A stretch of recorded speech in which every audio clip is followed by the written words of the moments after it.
ลมหนาวพัดมาอีกแล้วน้องแก้วคงหลงคอยพี่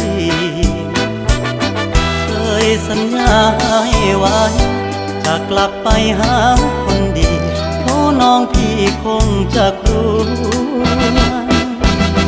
ลมหนาวพัดมาอีกคนหนาวกระมนหัวใจปวดยามหนาวมาห่างน้องเจ้าคงมองและรำครวญลมหนาวจะหวนกลับไปฟ้าเอ่ยโปรดเห็นฟ้าโปรดเป็นพยานให้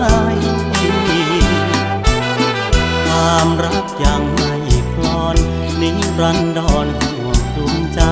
จากเจ้าไกลเพราะจน